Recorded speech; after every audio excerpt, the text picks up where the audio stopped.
देवाधिदेव प्रथम तीर्थंकर भगवान श्री आदिनाथ स्वामी की भक्तामर स्तोत्र की आचार्य श्री गुरुवर विद्यासागर मुनिराज की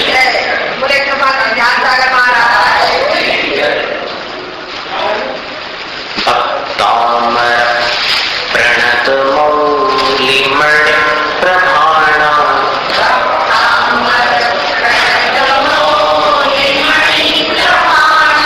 मुद्योत कंदलित पाप तमो वितानम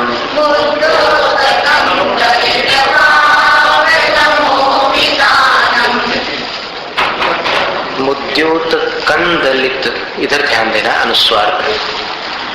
मुद्योत कंदलित पाप तमो वितानम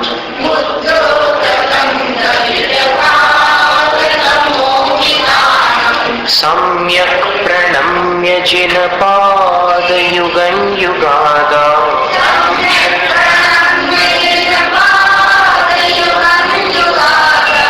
वालंबनं भवजले पततांजनानां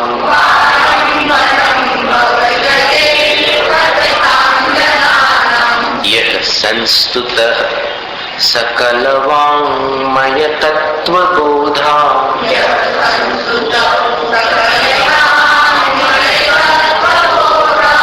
दुद्भूत बुद्धिपटुभिः सुरलोकनाथैः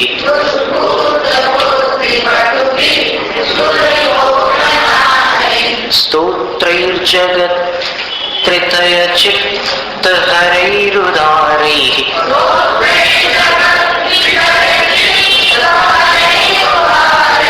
स्तोष्ये किलाहमपि तं प्रथमं जिनेन्द्रम्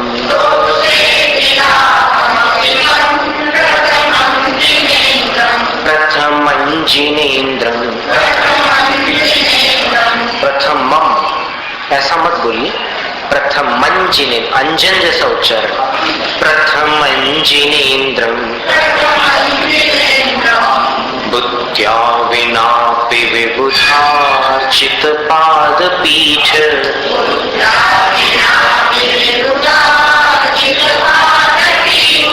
स्तोतुं समुद्यतमतिर् विगतत्रपोऽहम्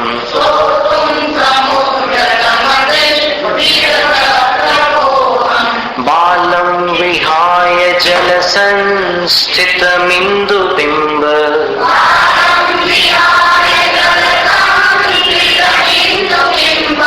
मन्यः क इच्छति जनः सहसा ग्रहीतुम्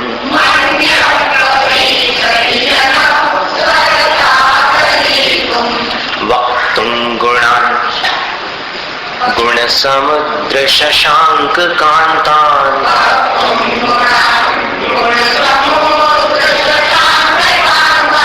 कस्ते क्षमः सुरगुरु प्रतिमोऽपि बुद्ध्या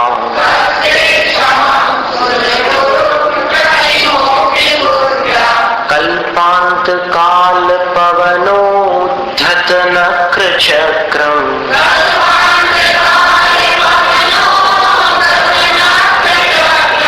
कोवातरीतुमलमम्बुनिधिं भुजाभ्याम्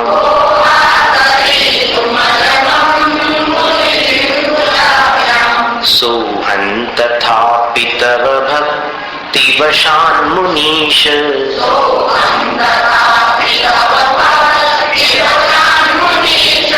कर्तुं स्तवं विगतशक्तिरपि प्रवृत्तः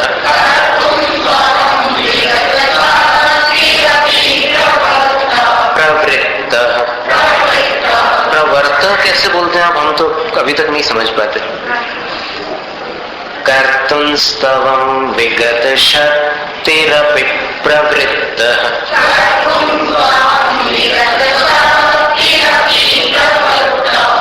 रपिट, ये स्वराघात दीजिएगा।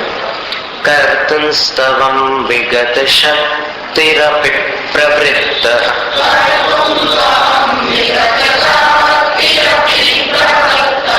प्रीत नित्यात्मवीर्यम् अविचार्य मृगीन्द्रम्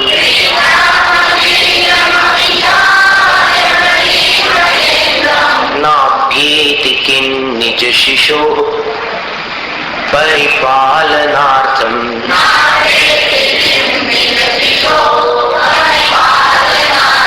निज शिशों पर रुक जाना। आपको लगता है ना कि हम थोड़ा ज्यादा रुक रहे हैं, उसका कारण ये रहता है कि आपको याद आ जाए कि यहां रुकने का। नाभ्येति किन्निज शिशोः परिपालनार्थम्।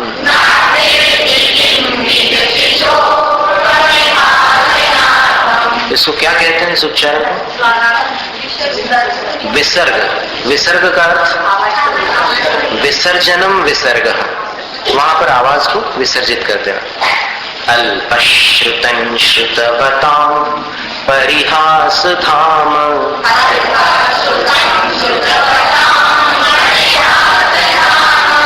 त्वद्भक्तिरेव मुखरी कुरुते बलान् माम्।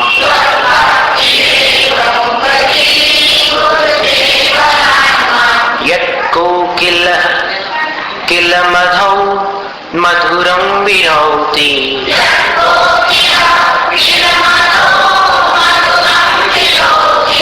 तच्चाम्रचारुकलिका निकरैकहेतु।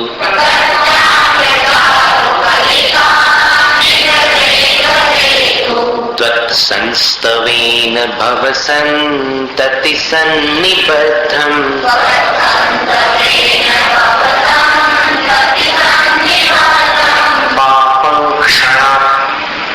पापं क्षणात् क्षयमुपैति शरीर भाजाम्।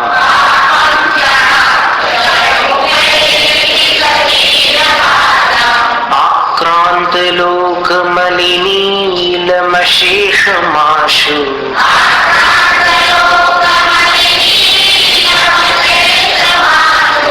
मशेष दो श और बीच में षटकोण का एक श, दो तालव्य श और एक मूर्धन्य श।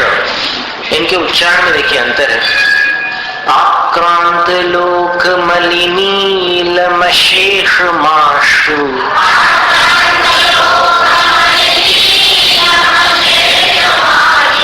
बीच वाले श को हल्के से बोलना है, मूर्धन्य श, और बाकी दोनों जो तालव्य श है उसमें तालु के ऊपर दबाव डालकर श। आक्रांत लोक मलिनीलमशेषमाशु।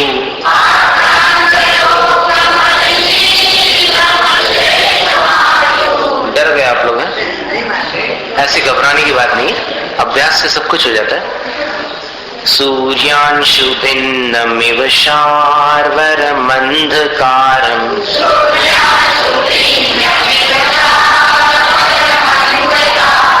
सूर्यांशु भिन्नमिव शार्वरमन्धकारम्।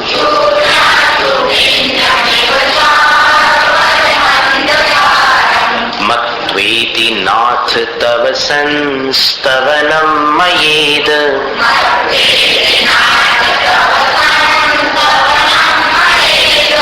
मारभ्यते तनुधियापि तव प्रभावात्।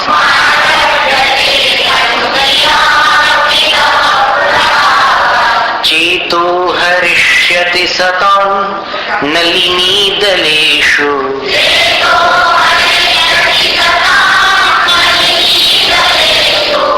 मुक्ता फल, याद है?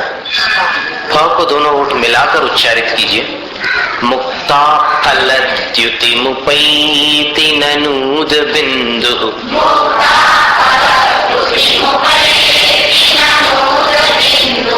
आस्तान्तवस्तव नमस्त समस्त दोषम्।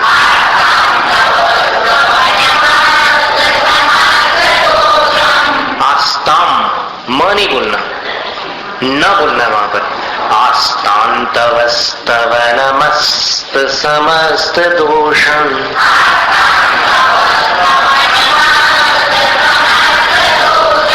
त्वत्स संकथापि जगतां दुरितानि हन्ति।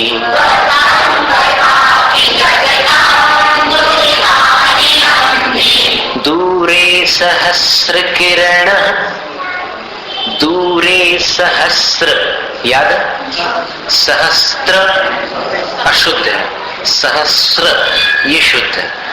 दूरे सहस्र किरणः कुरुते प्रभैव,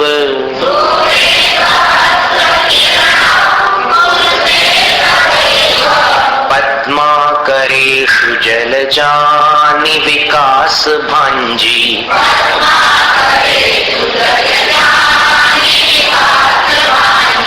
नात्यद्भुतं भुवन भूषण भूतनाथ,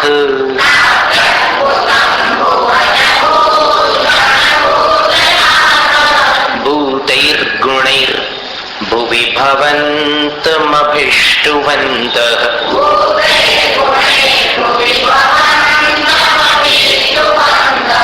तुल्या भवन्ति भवतो ननु तेन किं वा।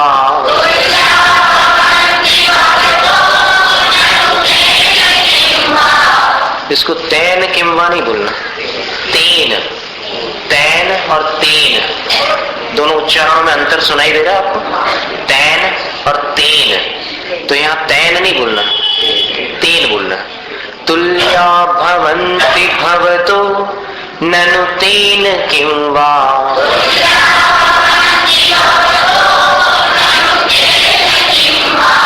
भूत्याश्रितं य इह नात्मसमं करोति।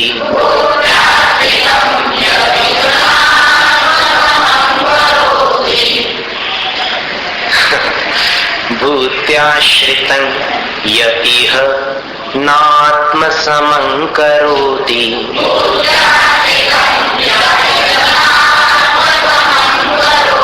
देखिए, इस पंक्ति को मन में 3 भागों में विभाजित कर दीजिए तो आपको सरलता होगी।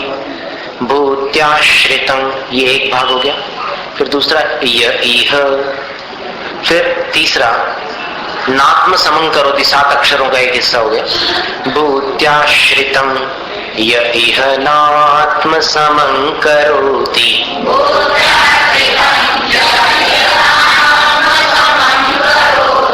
भूत्याश्रितं य इह नात्म समं करोति।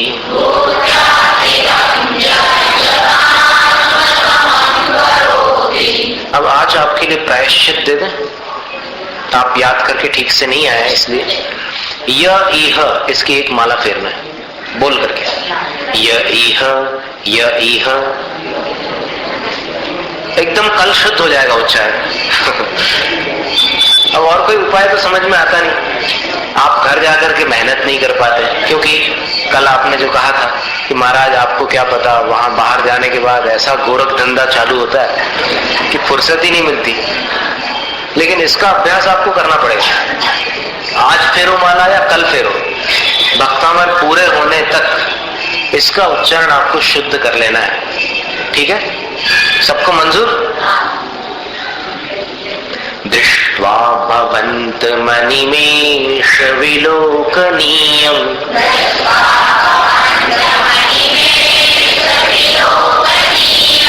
नान्यत्र दोषमुपयाति जनस्य चक्षुः।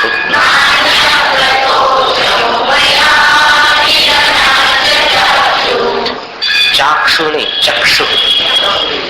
नान्यत्र दोषमुपयाति जनस्य चक्षुः।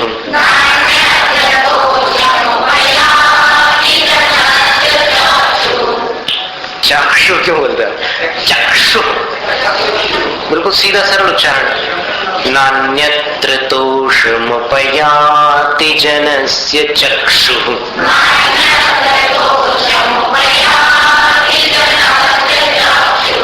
पीत्वापयः शशिकर द्युतिदुग्ध सिन्धोः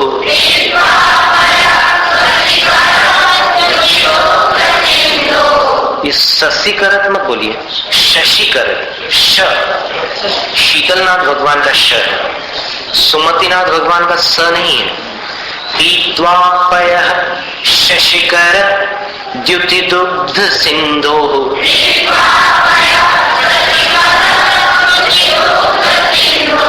क्षारंजलंज अंज अंज ऐसा उच्चारण आना चाहिए। क्षारंजलंजल निधे रसितुंक इच्छे।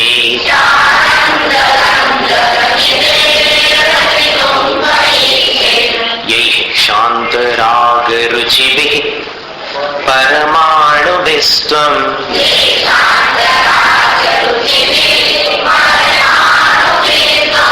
निर्मापितस् त्रिभुवनैकललामभूत।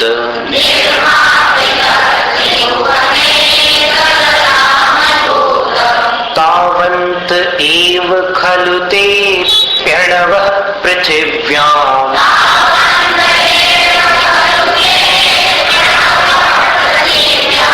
यत्ते समानमपरं नहि रूपमस्ति।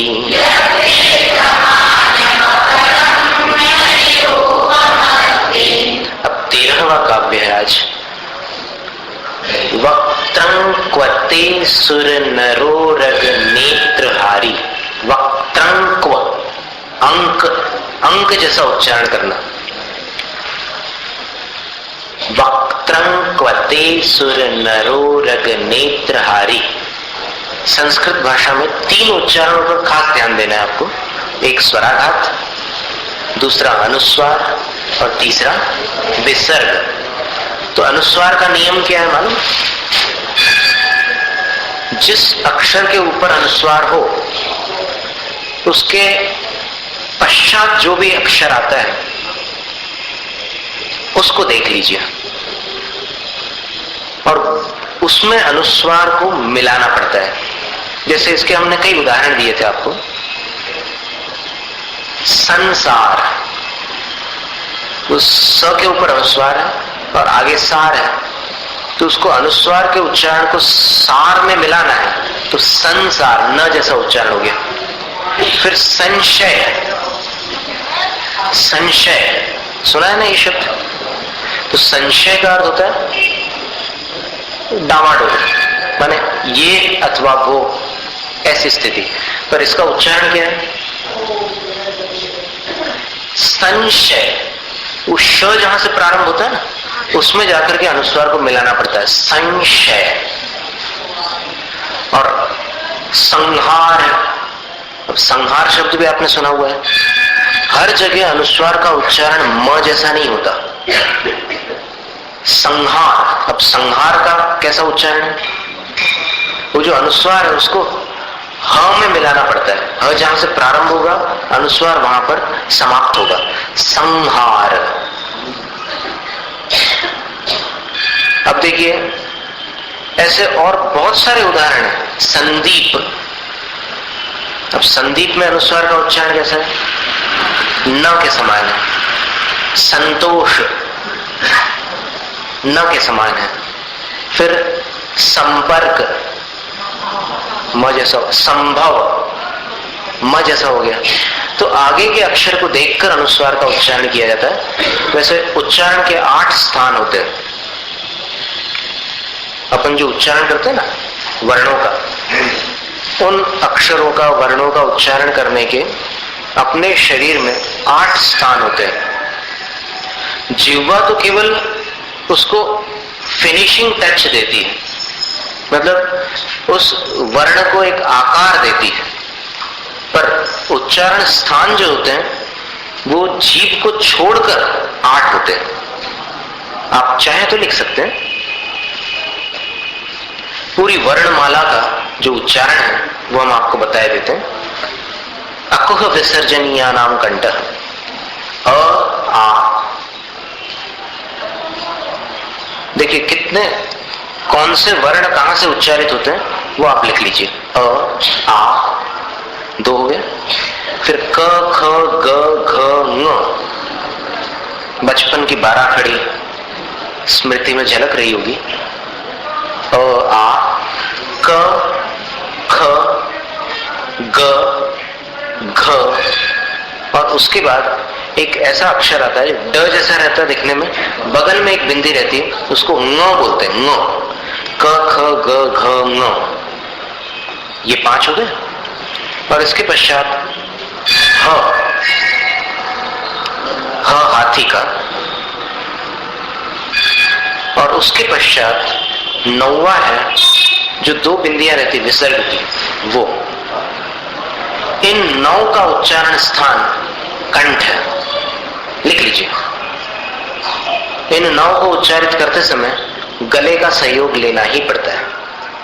अ आ क ख ग घ ङ ह, और नमः, नमः में जो विसर्ग था ना, उसका उच्चारण भी गले के सहारे होगा। हो गए 9। अब अगले 9 लिखिए। इच्छु यशानाम तालु, ये सूत्र भी हम बोलते जा रहे हैं, व्याकरण में आते हैं, कौमुदी में वार्तिक के रूप में। तो ई, इमली का ई रस्व, और ई दीर्घ, ईश्वर का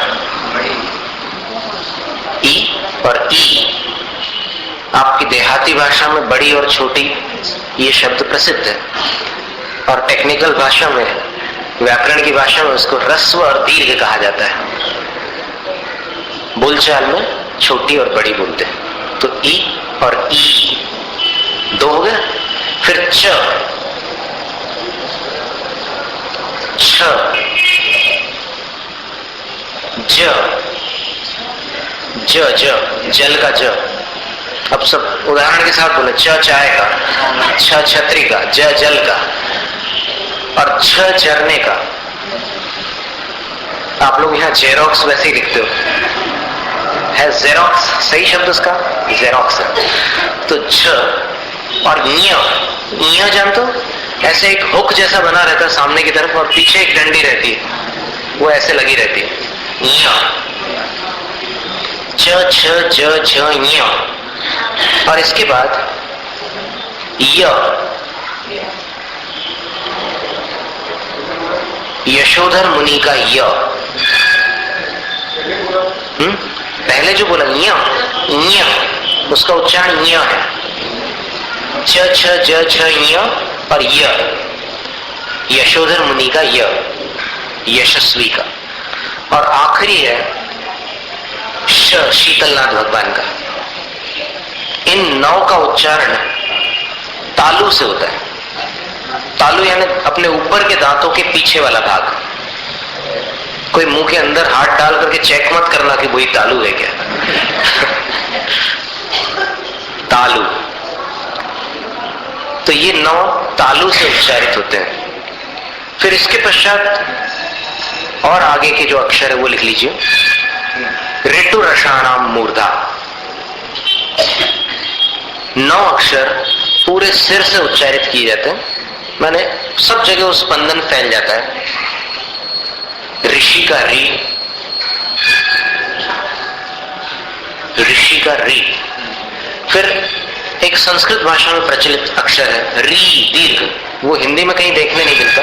लिल्लरी में आता था वो, हाँ, जैसे लिल्लरी, हाँ, में आता था। हाँ। तो वो जो है ऋषि का ही रे लिख करके उसके नीचे डबल बना देना है। ऋषि में एक सिंगल है और उसी को अगर डबल कर दो तो फिर वो री हो गया, दीर्घ। फिर ट ठ ड ढ ण, ट टमाटर का, ड डरपोक का, ढ ढक्कन का, ठ ठोकर का, ठ और जोड़ देना बीच में। ट टमाटर, ठ ठोकर, ड डरपोक और ढ ढक्कन का, और ण नमोकार मंत्र का। ये 5। और फिर र, राम का र, और ष षटकोण का, षटखंडागम का। इनका उच्चारण मूर्धा से अर्थात अपने पूरे सिर से किया जाता है। इसलिए इस श को मूर्धन्य श बोलते हैं। और उस श को, शीतलनाथ भगवान वाले श को क्या बोलते हैं?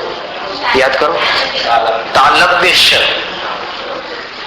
और सुमतिनाथ भगवान वाले स को क्या बोलते हैं? दंत स। ये सब हमने बतलाया था अभी कुछ ही दिनों पहले। चलो आगे चले। अब और 9 अक्षरों पर ध्यान दीजिए। ली, वैसे हिंदी में नहीं आता री, ल के नीचे ऐसे री बना देना। संस्कृत में जैसे रहता ना क्र के नीचे क्री जो रहता है वैसे ही ल और नीचे री, री। फिर उसी को दीर्घ कर देना, री डबल। और फिर त थ द ध न, त तरबूज का, थ थप्पड़ का, द दांत का, ध धन वैभव का, और न नल का। या फिर नेमिनाथ भगवान का ले लो, गुजरात है। तो ऐसे ये 5 अक्षर हो गया। फिर ल,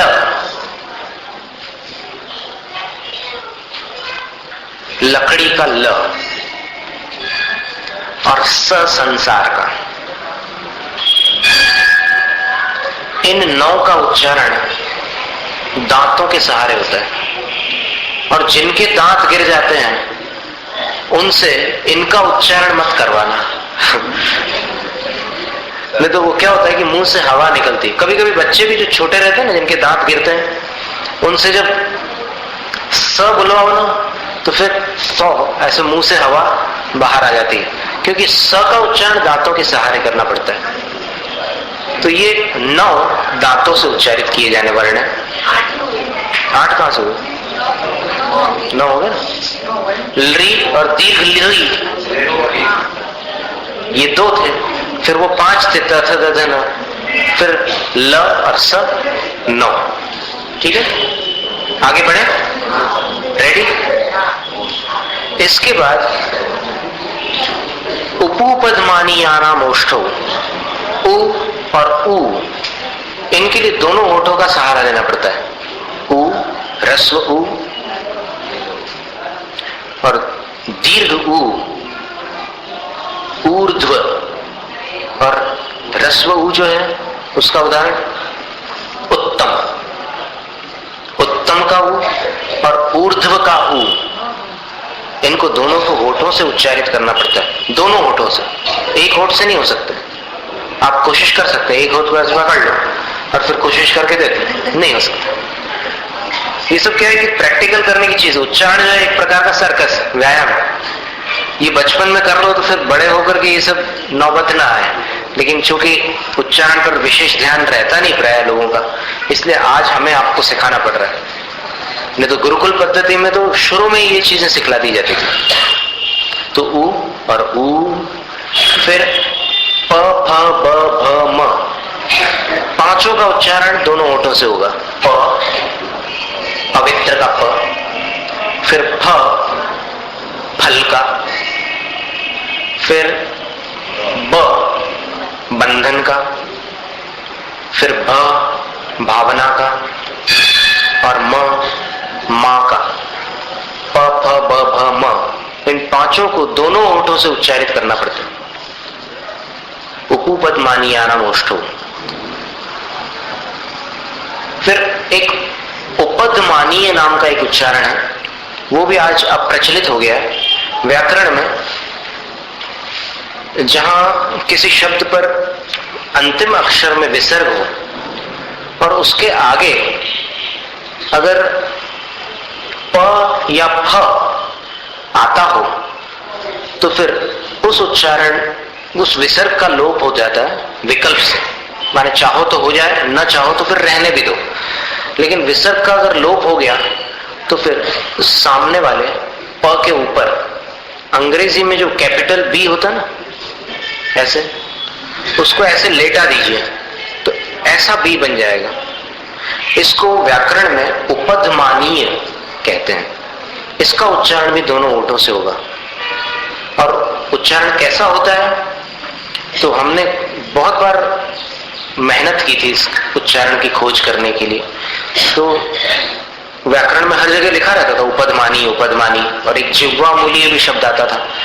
तो फिर खोज करने पर पता चला कि कैसा हो सकता है वहां पर उच्चारण। जैसे उदाहरण के लिए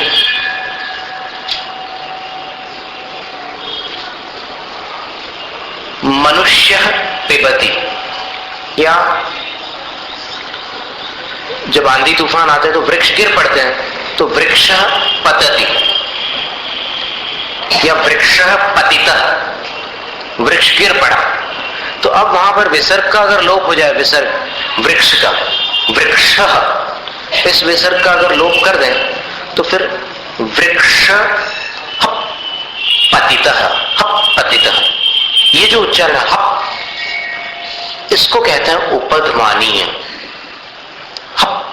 और फिर वैसे ही वृक्ष फलति, अब वहां फलति में से ये वृक्ष का विसर्ग लोप कर दें तो वृक्ष फलति, हप फलति, ये जो उच्चारण है इसको उपधमानीय कहते हैं। ये केवल प और फ में ही होता है, केवल प और फ में ही होता है। अगर उसके पूर्व का कोई विसर्ग लुप्त हो जाता है तो ये केवल जानकारी दी है आपको हमने, इसका कोई उपयोग वर्तमान में देखने में नहीं आता, लेकिन फिर भी ज्ञान होना बहुत अच्छी बात है। जानकारी तो होना चाहिए अपने को हर चीज की। तो कितने हो गए उच्चारण? 5 उच्चारण स्थान हो गए ना। अब इसके बाद एक आता है वकारस्य दंतोष्ठ। व का जो उच्चारण होता है वो ऊपर के दांत और नीचे के होठ को मिलाकर करते हैं, व। तो ये भी एक उच्चारण स्थान है, कॉम्बिनेशन वाला उच्चारण स्थान है, दो के मेल से बनने वाला उच्चारण स्थान व। आ गया ना समझ में? व का उच्चारण ऊपर के दांत और नीचे के होठ से ही होता है और कोई चारा नहीं। ब का उच्चारण दोनों होठों से होगा, लेकिन व का उच्चारण वन का व और बन का ब, दोनों में बड़ा अंतर है। राम वन गए इसलिए राम बन गए। देखिए कितना सुंदर वाक्य है। राम वन गए इसलिए राम बन गए। अगर वन नहीं जाते तो कोई नाम नहीं लेता राम का। बन गए और फिर उनने ऐसा आदर्श प्रस्तुत किया इसलिए राम बन गए।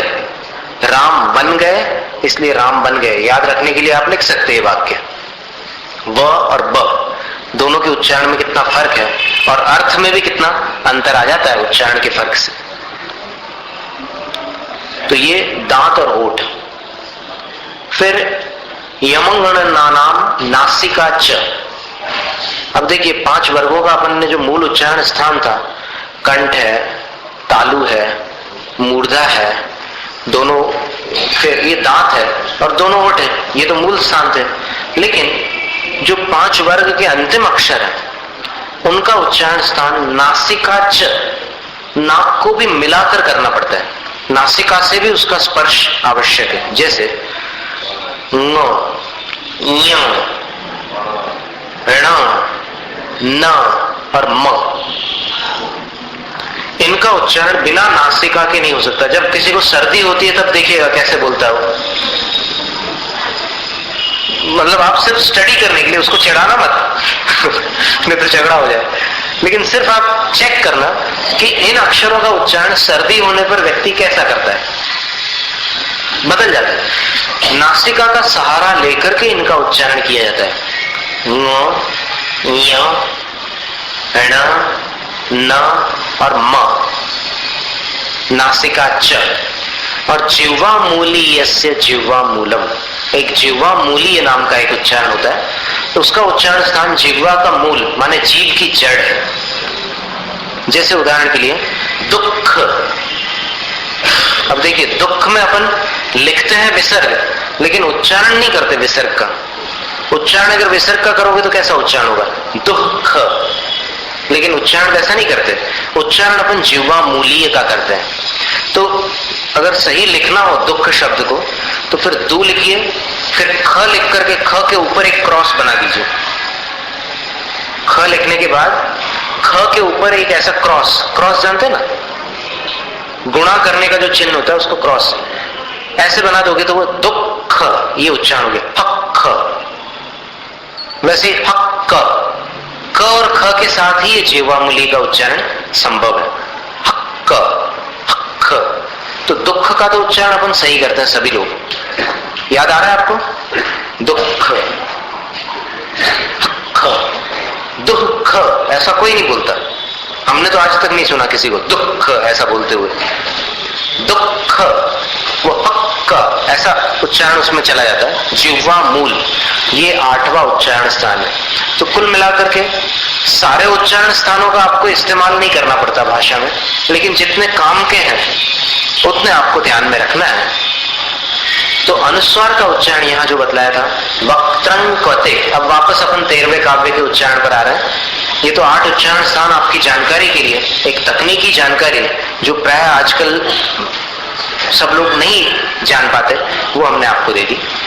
वक्त्रं क्वते सुर नरो रग नेत्रहारी निशेष, शेष, शे का उच्चारण तालु से और श का उच्चारण मूर्धा से। निशेष निर्जित जगत तृतयोपमानम बिंबं कलंक मलिनं।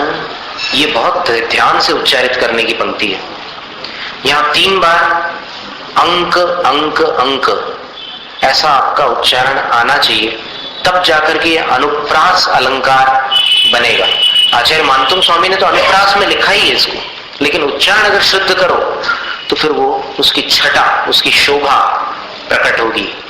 बिंबं कलंक मलिनंक्व, अंक अंक अंक 3 बार सुनाई दे रहा ना। बिंबं कलंक मलिनंक्व निशाकरस्य, निशाकरस्य, करस्य नहीं बोलना, करस्य। समस्या यह है कि जहां पर स बोलना है वहां श बोलते हैं, जहां श बोलना है वहां पर लोग स बोलते हैं। निशाकरस्य ये उल्टा उच्चारण है, निशाकरस्य ये उल्टा हो गया। होना क्या चाहिए? निशाकरस्य। समझ में आ गया ना? हम गलत भी करके बतला रहे हैं उच्चारण आपको कि गलत ये है और सही ये है। गलत क्या है? निशाकरस्य, ये गलत है। और सही क्या है? निशाकरस्य। यद्वासरे भवति पांडु पलाश कल्पम। आ गया ना समझ में? अब इसका पाठ करते हैं। वक्त्रं क्वते सुर नरो रग नेत्रहारी,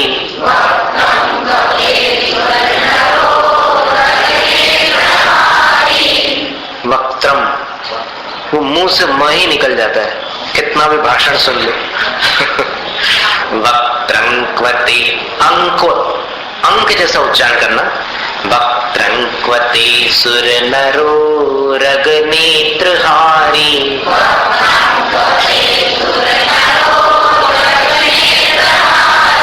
निशेष निर्जित जगत तृतयोपमानम।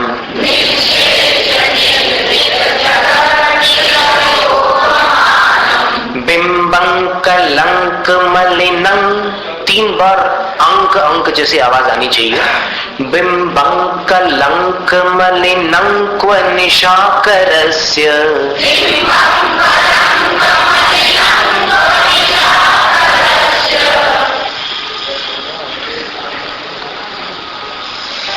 इस पंक्ति में 3 बार होठ मिलाना है। बिम बम बिम बम बिम ब, ये 2 बार हो गया।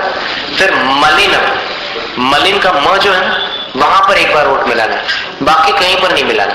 बिम बम कलंक मलिनम। आप हमारे मुंह को देखिए 2 मिनट के लिए, छोटे बच्चे बन करके टीचर का चेहरा देखिए।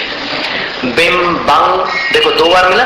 बिम बंग कलंक मलिनं क्व निशाकरस्य,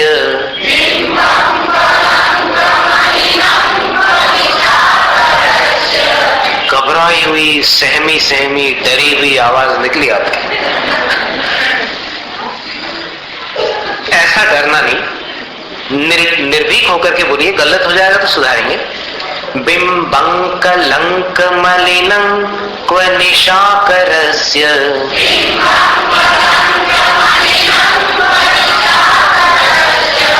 यद्वासरे भवति पाण्डुपलाशकल्पम्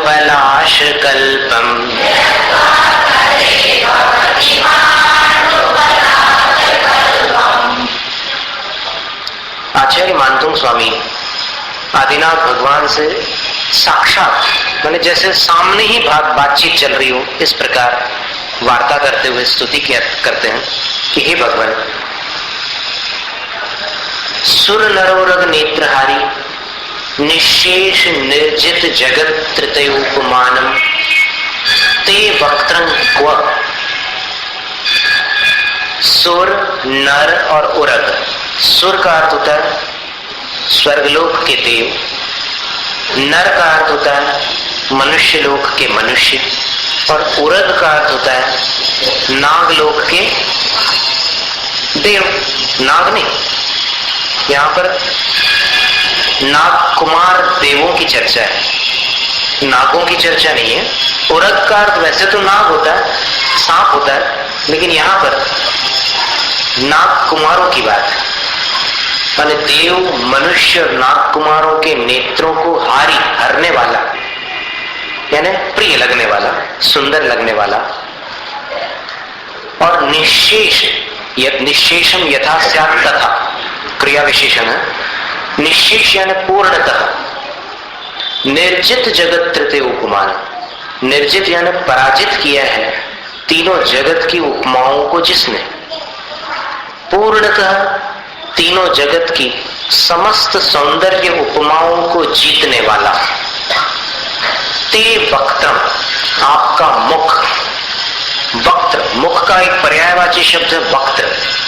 मुख को वदन भी कहते हैं, मुख को आनंद भी कहते हैं, मुख को वक्त्र भी कहते हैं।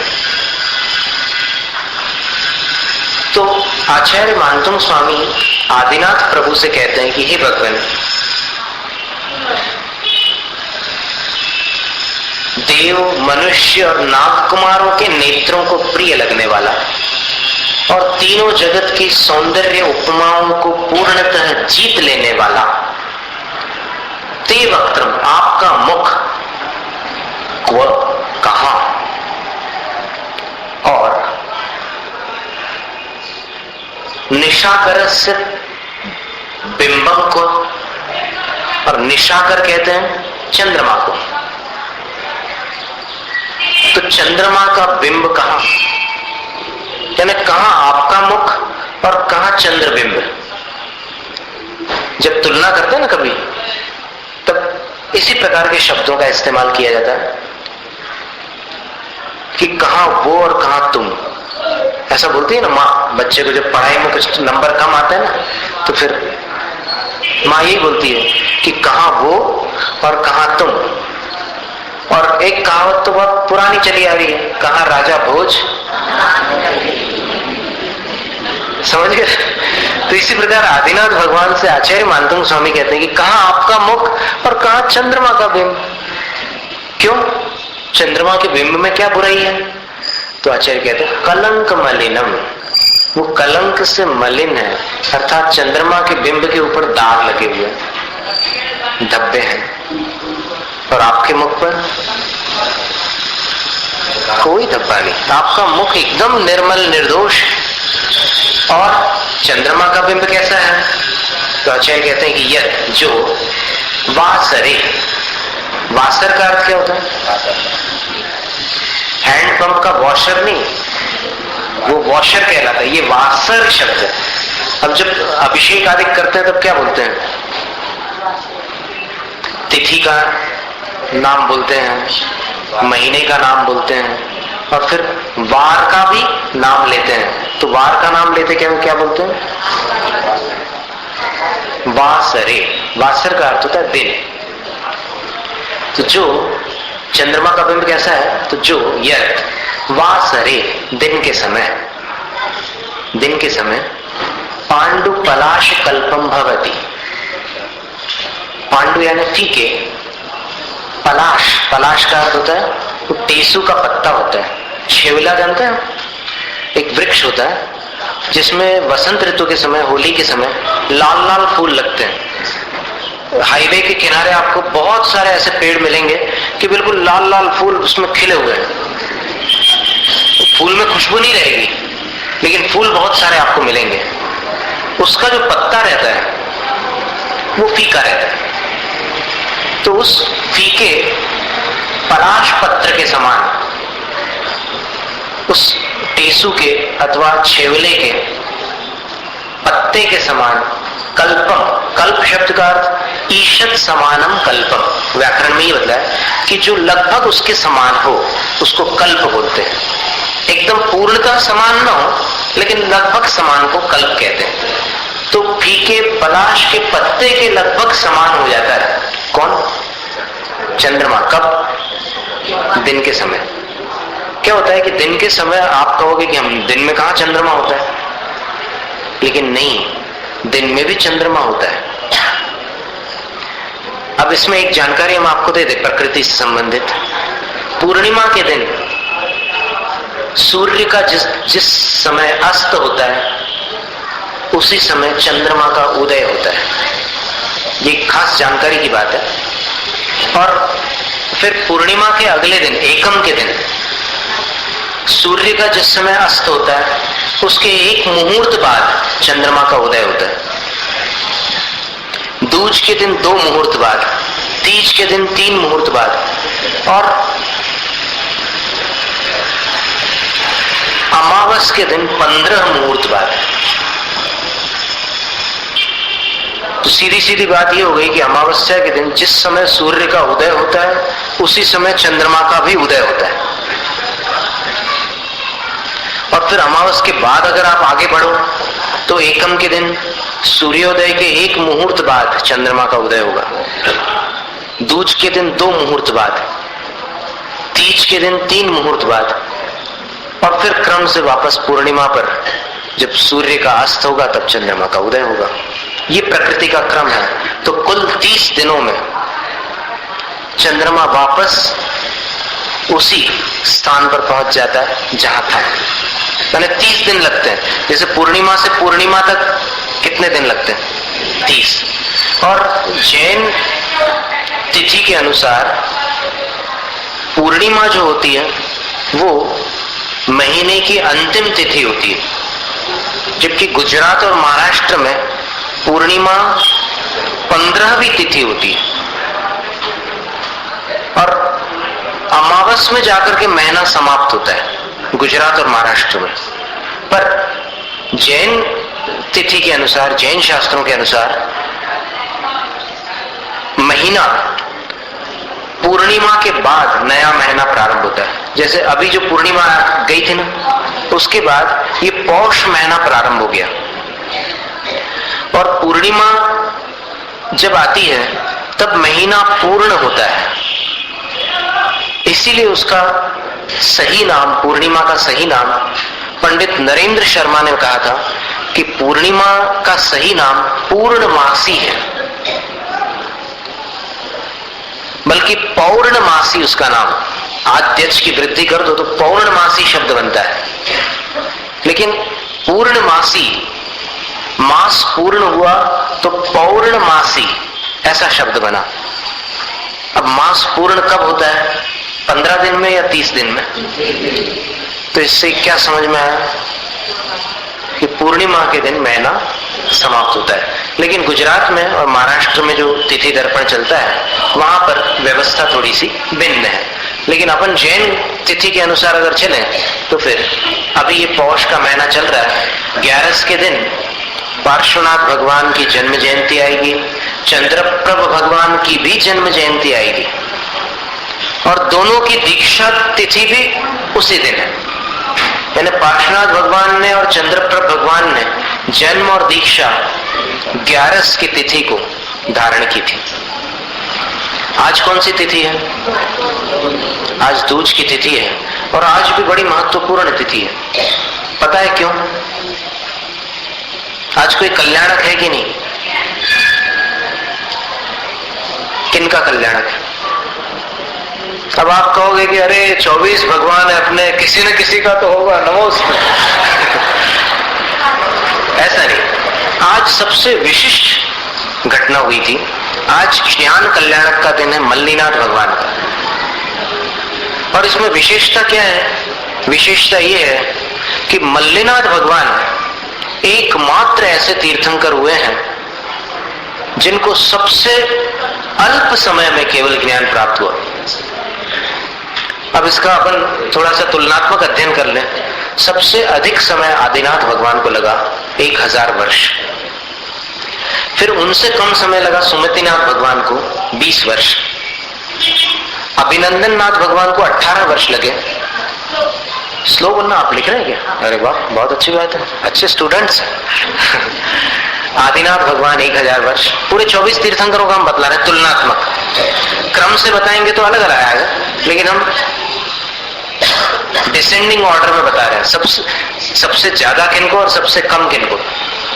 तो सबसे अधिक समय आदिनाथ भगवान को लगा था 1000 वर्ष। फिर उनसे कम 20 वर्ष सुमतिनाथ भगवान को, 5वें तीर्थंकर।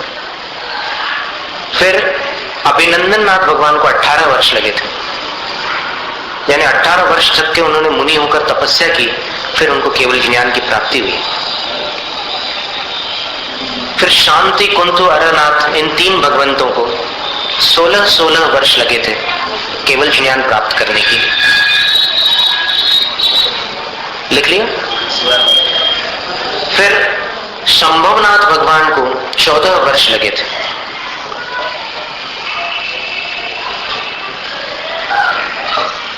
इसके पश्चात अजितनाथ भगवान और महावीर स्वामी को 12 वर्ष लगे थे। अजितनाथ भगवान और महावीर स्वामी को 12 वर्ष लगे थे केवल ज्ञान प्राप्त करने के लिए। सुपार्श्वनाथ भगवान और नमीनाथ भगवान को 9 वर्ष लगे थे।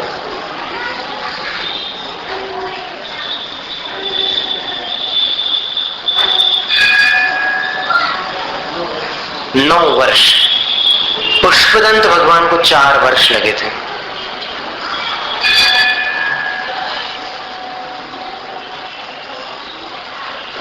शीतलनाथ भगवान और विमलनाथ भगवान को 3-3 वर्ष लगे थे।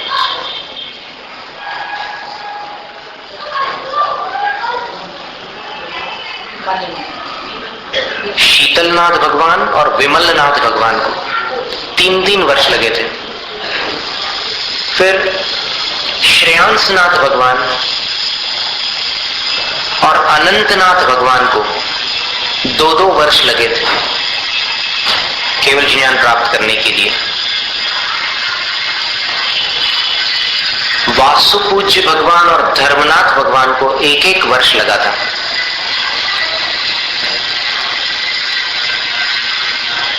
मुनि सुब्रतनाथ भगवान को 11 महीने लगे थे।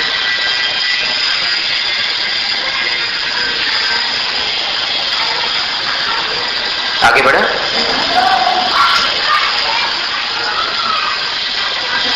पद्मप्रभ भगवान को 6 महीने, दीक्षा के 6 महीने बाद उनको केवल ज्ञान प्राप्त हो गया था। पार्श्वनाथ भगवान को 4 महीने, बहुत बड़ी बात है, 4 महीने में केवल ज्ञान हो जाए, 1/4 पर्याप्त। फिर चंद्रप्रभ भगवान को 3 महीने में केवल ज्ञान हो गया, मात्र 3 महीने में। नेमिनाथ भगवान को 56 दिन लगे, पूरे 2 महीने भी नहीं हुए, 56 दिन।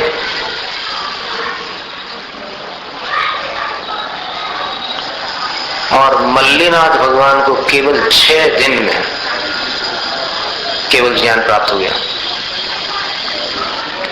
11 को दीक्षा ली थी और आज दूज के दिन केवल ज्ञान हो गया था। बोलिए तीर्थंकर भगवान मल्लीनाथ स्वामी की जय।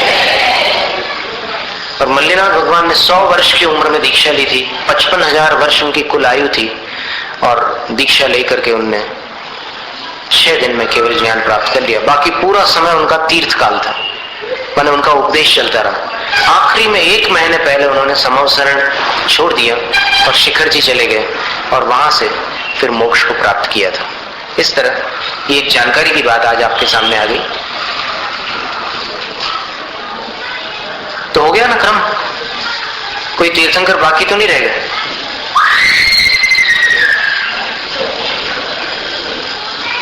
नहीं रह गया, पूरे कंप्लीट हो गए।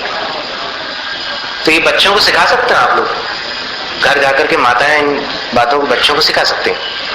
तो फिर क्रम में रख लो, आदिनाथ भगवान 1000 वर्ष, अजितनाथ भगवान 12 वर्ष, शंभवनाथ भगवान 14 वर्ष, अभिनंदननाथ भगवान 18 वर्ष, सुमतिनाथ भगवान 20 वर्ष, पद्मप्रभ भगवान 6 महीने, सुपार्श्वनाथ भगवान 9 वर्ष, चंद्रप्रभ भगवान 3 महीने, पुष्पदंत भगवान 4 वर्ष, शीतलनाथ भगवान 3 वर्ष, श्रेयोनाथ भगवान 2 वर्ष, वासुपूज्य भगवान 1 वर्ष, विमलनाथ भगवान 3 वर्ष, अनंतनाथ भगवान 2 वर्ष, धर्मनाथ भगवान 1 वर्ष, शांति कुंतु अरनाथ भगवान 16 वर्ष, मल्लीनाथ भगवान 6 दिन, मुनि सुब्रत भगवान 11 महीने, नमीनाथ भगवान 9 वर्ष, नेमीनाथ भगवान 56 दिन, पार्श्वनाथ भगवान 4 महीने और महावीर स्वामी 12 वर्ष।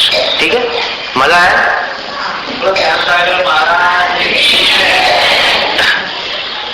भगवान की जय बोल रहे, 24 तीर्थंकर भगवंतों की। वक्त्रंक्वते सुर नरो रगनेत्रहारी,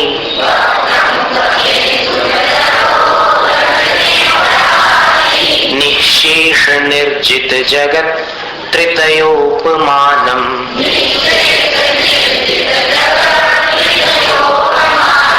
बिंबं कलंक मलिनं क्व निशाकरस्य,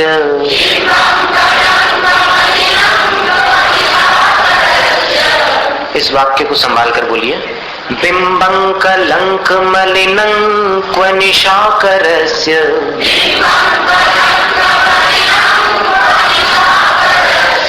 यद्वासरे भवति पाण्डुपलाशकल्पम्,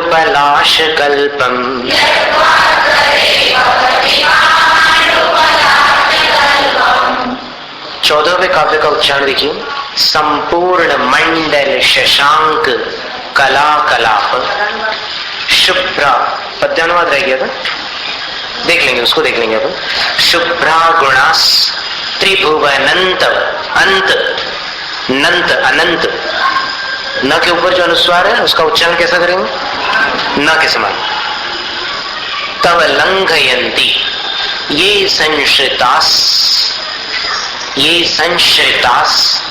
त्रिजगदीश्वर नाथ मेकम, कस्तान पे रुकना है, निवारयति संचरतो यथेष्टम, ज्यादा कठिन नहीं है, सरल है।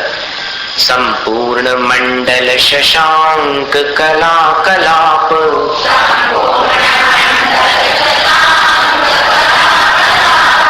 शुभ्रा गुणास त्रिभुवनं तव लंघयन्ति,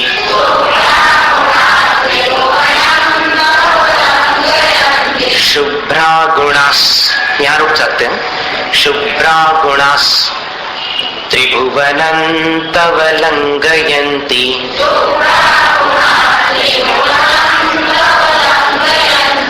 ये संश्रितास, यहाँ भी रुक सकते हैं। त्रिजगदीश्वर नाथ मेकम,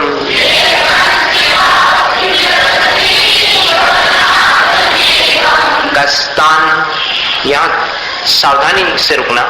कस्तान निवारयति संचरतो यथेष्टम,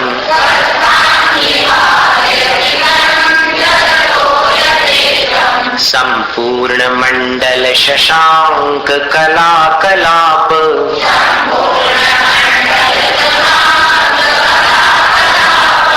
शुभ्रा गुणास त्रिभुवनं तव लंघयन्ति,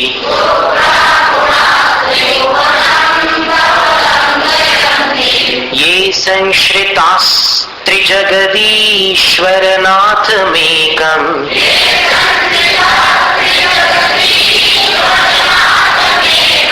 कस्तान् निवारयति संचरतो यथेष्टम्।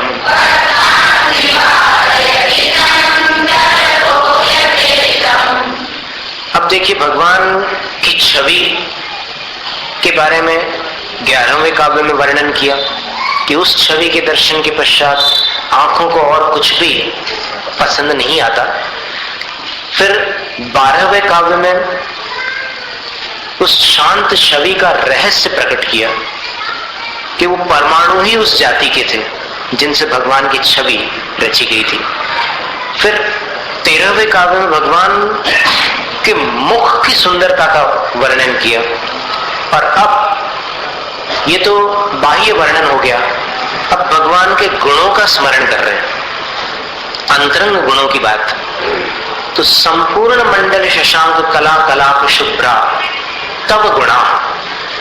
संपूर्ण मंडल यानी पूर्ण गोलाकार, मंडल का अर्थ होता है स्फीयर, तो सिद्ध चक्र मंडल विधान बोलते हैं ना, तो वहां पर गोलाकार बनाते हैं कि नहीं जब विधान आयोजित होता है।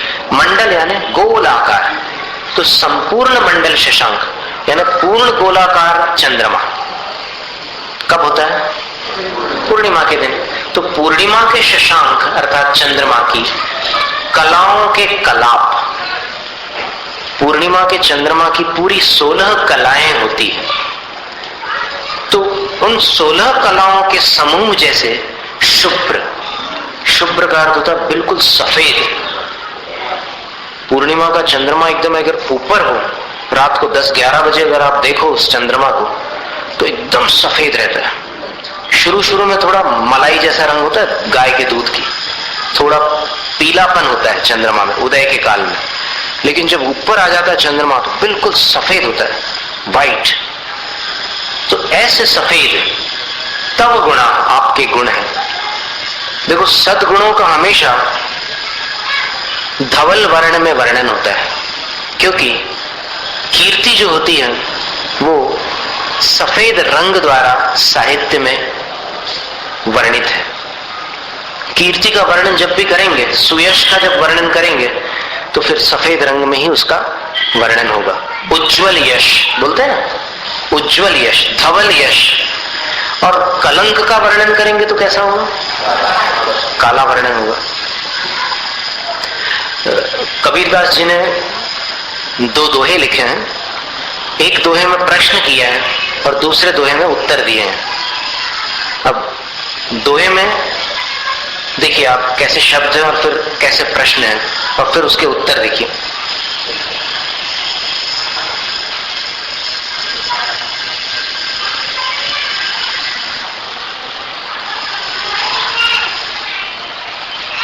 जल से पतला कौन है,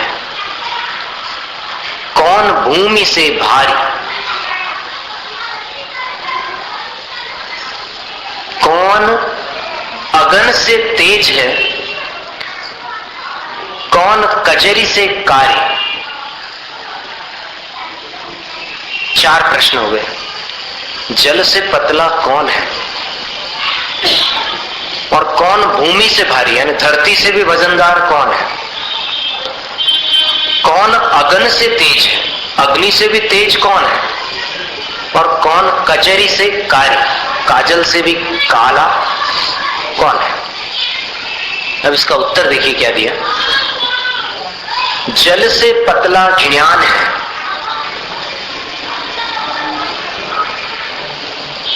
और पाप भूमि से भारी। जल से पतला ज्ञान है, पाप भूमि से भारी। क्रोध अगन से तेज, अग्नि से भी तेज क्रोध है, और कलंक कजरी से कारी।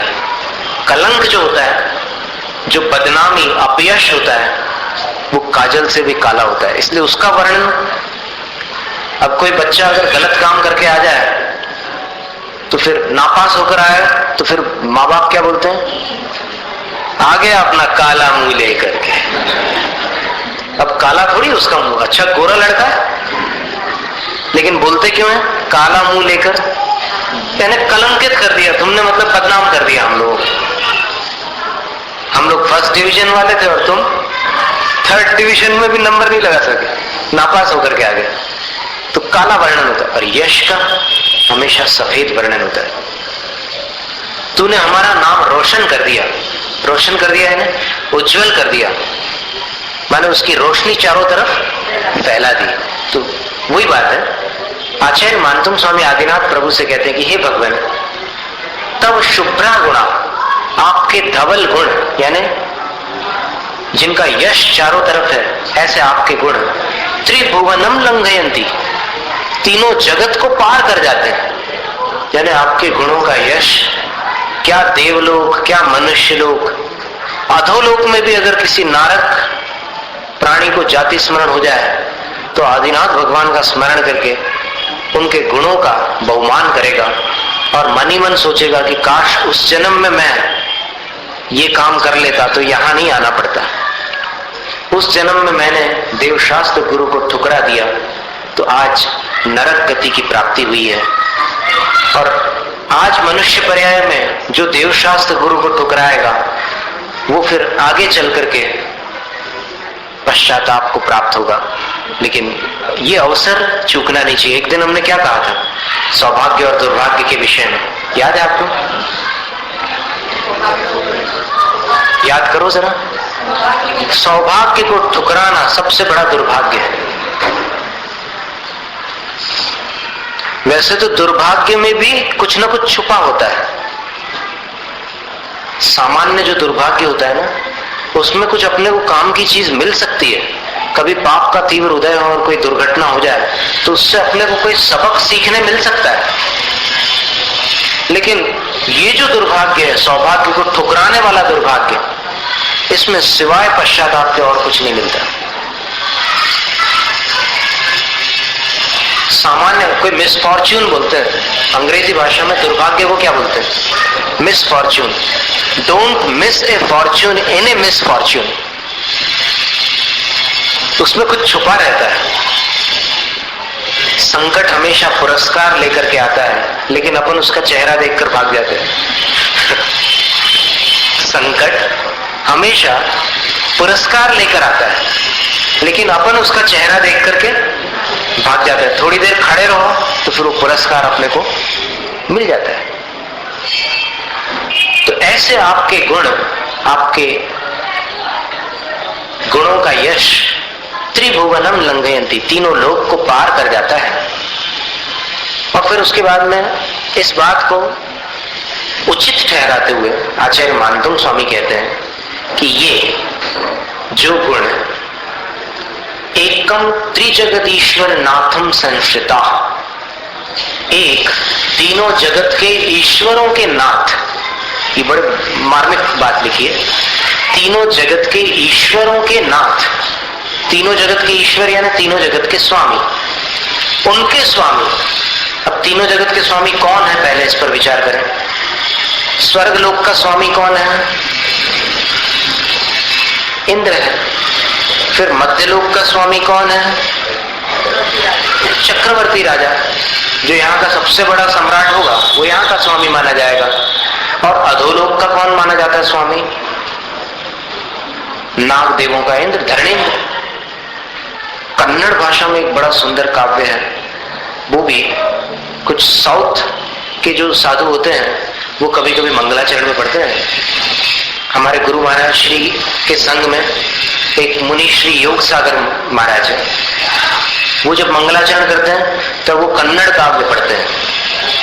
तो उस कन्नड़ काव्य में तीनों जगत के जो प्रमुख हैं उनका वर्णन, और फिर अचेतन या फिर जो स्थावर है, ऐसे पदार्थों में भी सबसे उत्कृष्ट कौन है उसका वर्णन करते हुए फिर आदिनाथ भगवान की स्तुति की है।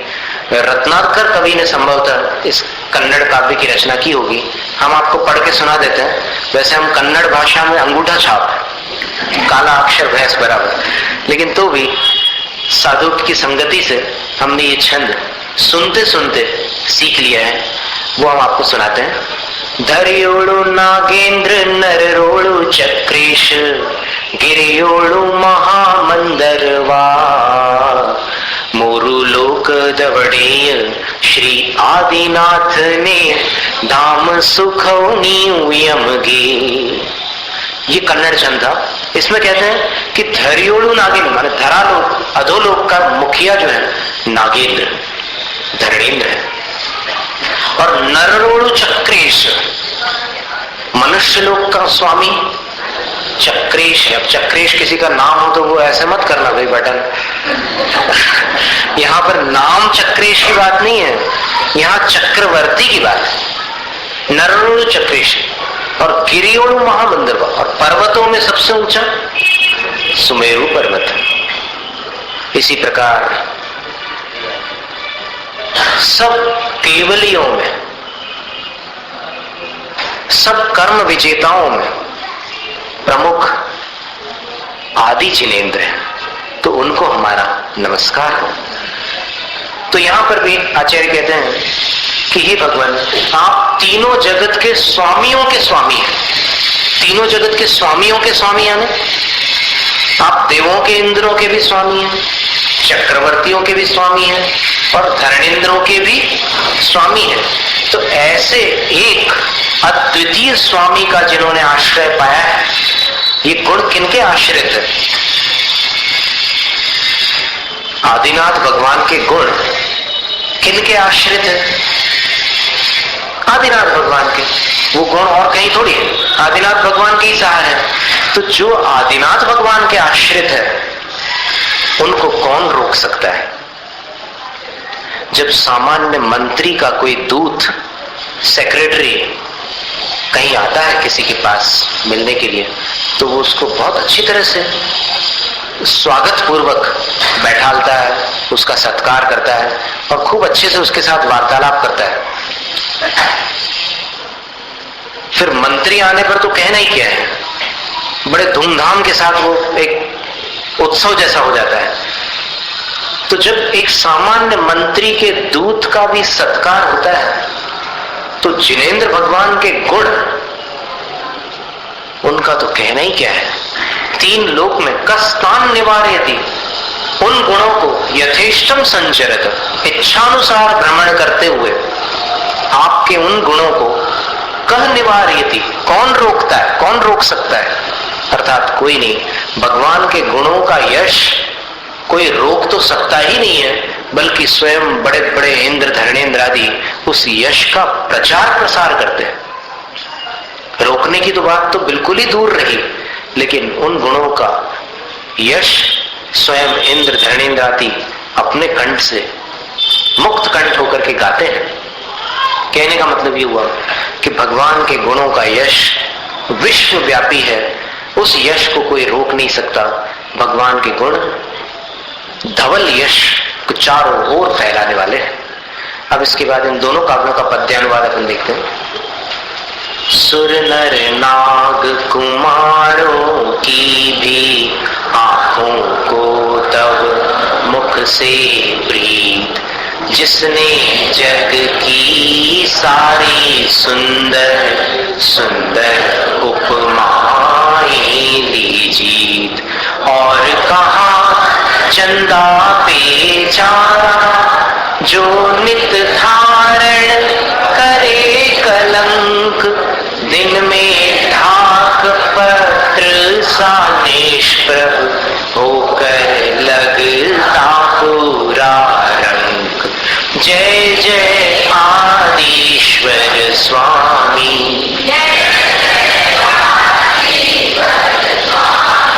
जय जय आदिश्वर स्वामी, जय जय आदिश्वर स्वामी, जय जय आदिश्वर स्वामी।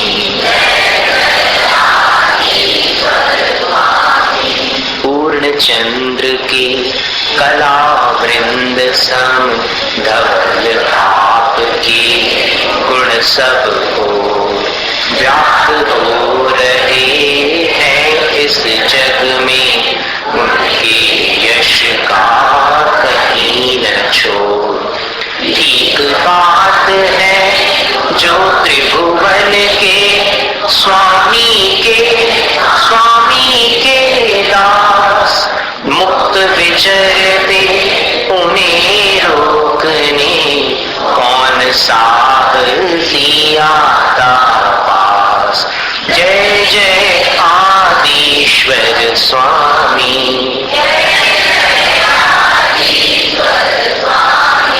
जय जय आदिश्वर स्वामी, जय जय आदिश्वर स्वामी, जय जय आदिश्वर स्वामी।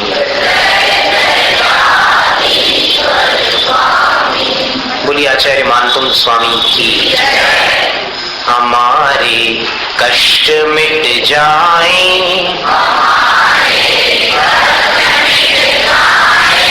नहीं यह प्रार्थना स्वामी,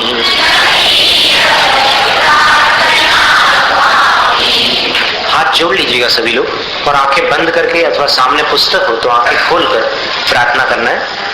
डरे ना संकटों से हम, यही है भावना स्वामी, दुखों में साथ दे कोई,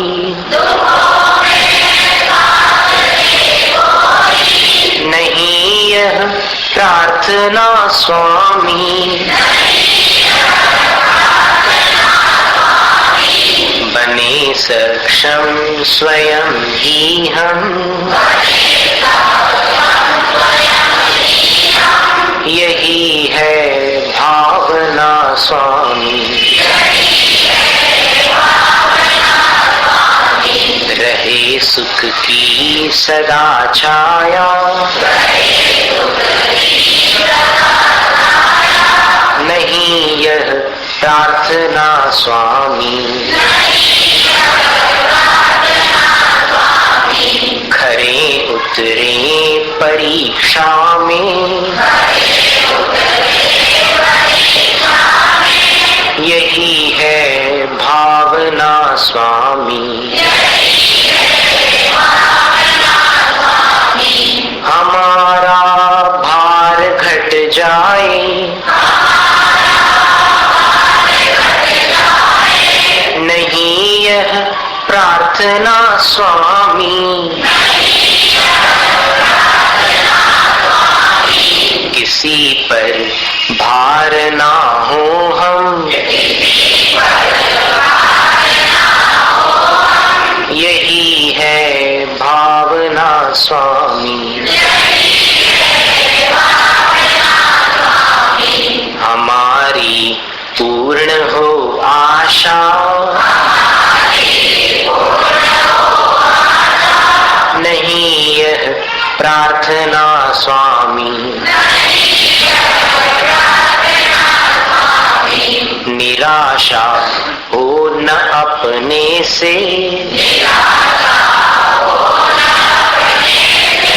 यही है भावना स्वामी,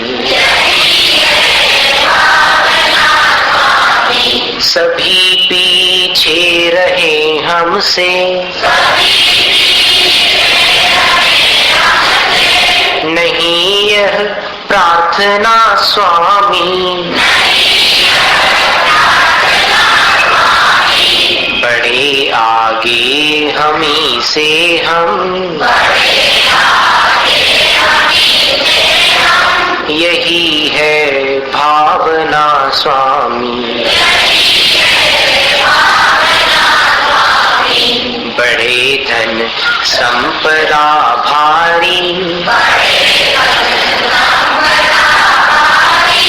नहीं यह प्रार्थना स्वामी,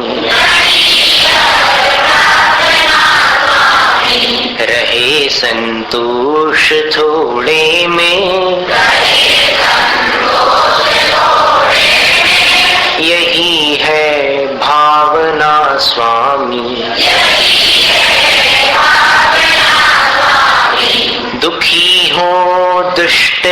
सारे, नहीं यह प्रार्थना स्वामी, सभी दुर्जन बने सज्जन, यही है भावना स्वामी। करें बर्ताव सब अच्छा, नहीं यह प्रार्थना स्वामी, सुधर जाए स्वयं भी हम, यही है भावना स्वामी। दुखों में आपको ध्याए, नहीं यह प्रार्थना स्वामी, कभी ना आपको भूलें, यही है भावना स्वामी। अरिहंत को नमन, अरिहंत को नमन, सिद्ध प्रभु को नमन, सिद्ध प्रभु को नमन, आचार्य को नमन, आचार्य को नमन, उपाध्याय को नमन, उपाध्याय को नमन, सर्व साधु को नमन, सर्व साधु को नमन,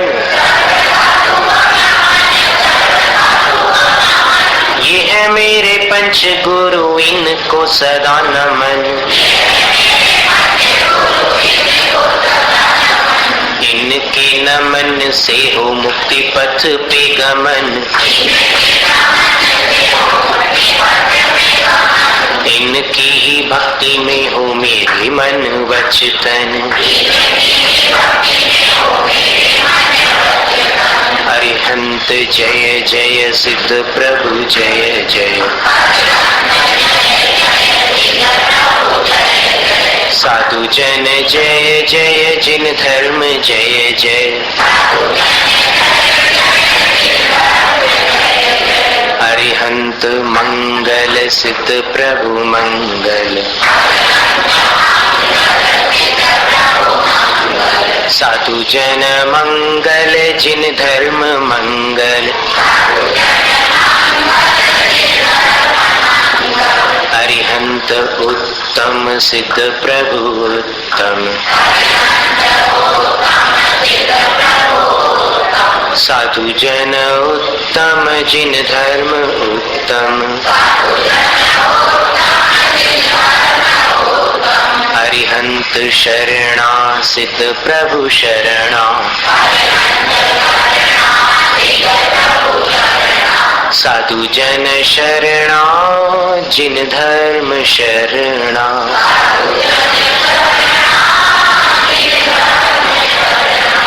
चार शरण अग हरण जगत में,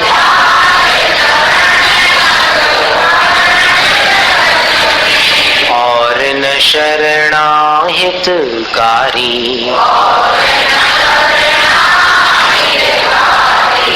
जो जन ग्रहण करे वे होते,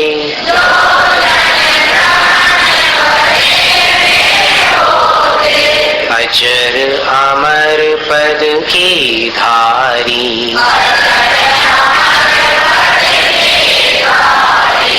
नमस्कार श्री अरिहंतों को,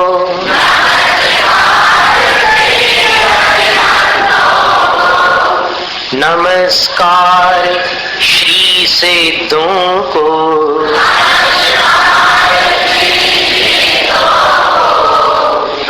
आचार्यों को, उपाध्यायों को,